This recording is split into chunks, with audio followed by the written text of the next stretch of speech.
On April 20th, 1999, my mother visited me when I was in Paris.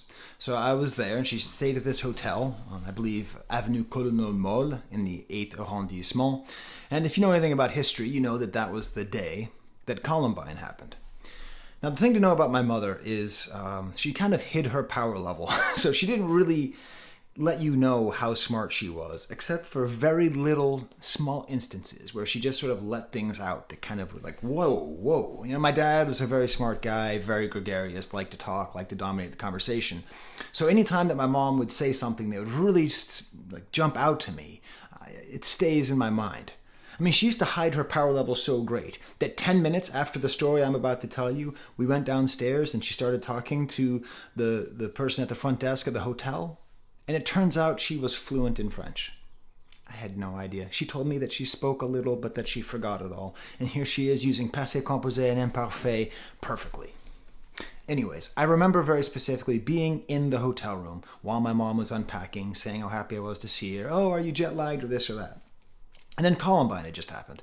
And if you weren't alive during Columbine, it was wild. It was... The impact of that is very similar, if not identical, to that of 9/11 in terms of the popular consciousness. The idea that this could happen, it was incomprehensible. Mass shootings like that at that point were simply incomprehensible. Okay? Maybe I'm exaggerating. 9/11 was obviously just a bigger scale. But in terms of like upending your sense of like life and what things could be, it was so incomprehensible that nothing has come close. None of the other school shootings or mass shootings has ever come close to the impact that that one had, at least on me, and I believe for most people who are alive. And so I was talking to my mom about this. I was like, I can't believe this is the worst thing. It's just impossible. It's inhuman. I can't believe they did this. And I don't know what I'm going to do. And I just feel so bad. And my mom's just sitting there. She doesn't say anything. And then she goes, well, Oscar Wilde said, nothing human is alien to me. What? No, you're supposed to say, oh, it's terrible. I feel so bad for the... Nothing human is alien to me? How are you pulling that out, Ma? What did she mean by that? I've looked it up. I'm not even sure where it comes from. I believe it is attributed to Oscar Wilde. I believe the full line is, I am a man. Nothing is human to me. Nothing human is alien to me. But the fundamental idea is so crucial. And that was, she said with that one line something which would help me more than any kind of moral formation I could have gotten at some kind of great philosopher's school, more than the pontificating of my dad for hours and hours and hours and hours and hours. In that moment of incomprehensible loss, she said something that made me understand that I cannot treat this event as something non-human. I have to see the terrible things that happen, that human beings do, as things done by humans.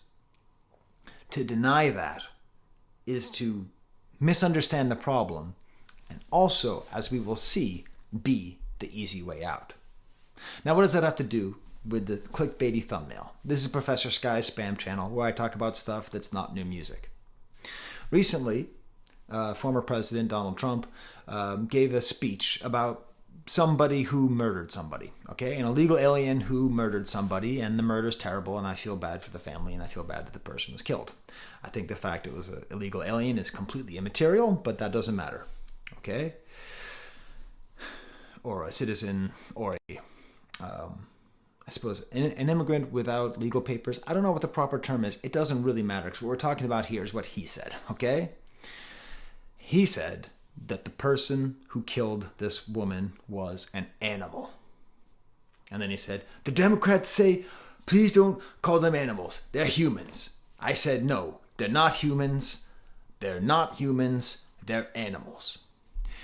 Now, the first way to take this sentence is the most logical way, okay? If you agree with Donald Trump that a murderer is not human, that's okay. That just means that you are for genocide. That's all that means. if you agree that human beings can be animals and not human beings, you are on a train track to genocide town. That's it. Now you can get off. You can get off at the next stop, okay? You're not there yet. Not everybody who calls people animals is a genocidal maniac, but that's the path that you're on, okay? We need to see the humanity in each other all of the time. Not when it's easy, all of the time. That's how we end up not falling apart as a society and committing genocides, okay? But that's not even, that's obvious, okay? At least that should be obvious, okay? It's not obvious to 51% of the population. It should be obvious that anybody who calls somebody an animal is doing that to dehumanize them and therefore justify their extermination, okay? That's what it means when you call someone an animal. But let's go one step further. Let's think about Oscar Wilde's quote. "Nothing human is alien to me." Let's think about that in the context of an innocent woman being murdered by somebody, and if that person is an animal. To address this, I want to take a different point, a different anecdote from my life. So I went to therapy for 10 years. It was great.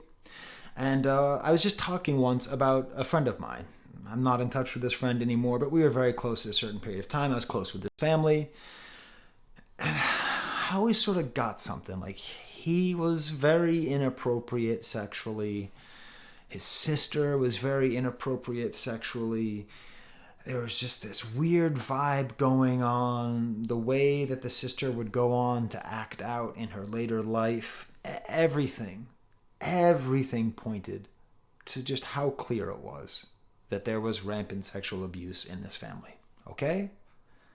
That just to not see it would be to deny what was basically obvious. Now, at the time, I couldn't understand it, but with space.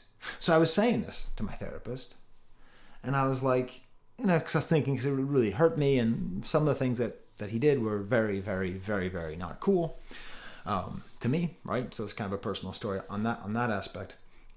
But I was like, but I knew his parents, and they were very nice. So I'm sure he was just kind of weird that one time, and I'm sure that just that these things just happen. My therapist looks at me and says, "Wouldn't that be nice?" It's like, what do you mean? Wouldn't that be nice if that were the case? Wouldn't it be nice if the thing which seems patently obvious is not true? If those poor kids trapped in a cycle of abuse were not abused, wouldn't that be nice? It's comforting. It's a comforting idea. But it's probably not true. How does this all tie in? Well, wouldn't it be nice if the person who killed, if Dylan Klebold and Eric Harris weren't human? Wouldn't it be nice if the person who snuck into America illegally wasn't human? Wouldn't that be nice to know that they're not like us, that they are not of us? Wouldn't that be comforting to know that it couldn't be us? Even more in the news right now in my mind, I'm in the I, Theodore studio, which is my bedroom, and the other day, my wife and I watched The Truth versus Alex Jones. And that's all about Alex Jones having the pantsuit off of him for spreading conspiracy theories about the Sandy Hook murders. Okay? And the question is, why? Why did he do this? Well, okay, he did it for money and to sell supplements. Fine. But why do people need it? Is it just that people want to believe they're smarter than the government? Is it just that they want to hold on to guns? Is it just that they are so scared of authority and feel so lost and so voiceless that anything that reeks of authority they rebel against instinctually? Is that why they're harassing those families? Probably part of it. But the other part of it is, wouldn't it be nice? Wouldn't it be nice if those kids really were alive? Wouldn't it be nice if the dad didn't hold his son with a bullet in his head? Wouldn't that be nice? Wouldn't it be nice if Adam Lanza didn't probably love movies that I love? I mean, I could have, watched Elf with Adam Lanza at a certain point. You know? I'm sure he saw Elf, and I'm sure he loved it. I love Elf too. Right? It's the coward's way out. Not only is it dehumanizing, it is the coward's way out. And that is why Oscar Wilde demolishes Trump with facts and logic. Because nothing human is alien to you. If you are a human being, you have to assume the responsibility and indeed the guilt of all of our humanity and see it in others and fight for it in ourselves. So there you go. What do you think? Was this a video worth making? I don't care anymore. My spam channel is my new place where I just do whatever the hell I want and I don't think about it. And I had this idea this morning and I wanted to make it, not just so I could talk about my mom and my abusive friend, but so that I could share this idea. Sorry, that's a little bell that says that my baby is sleeping downstairs on the couch, which means I will not be having lunch anytime soon. All right. Well, until next time, humanity is complex. There's the camera.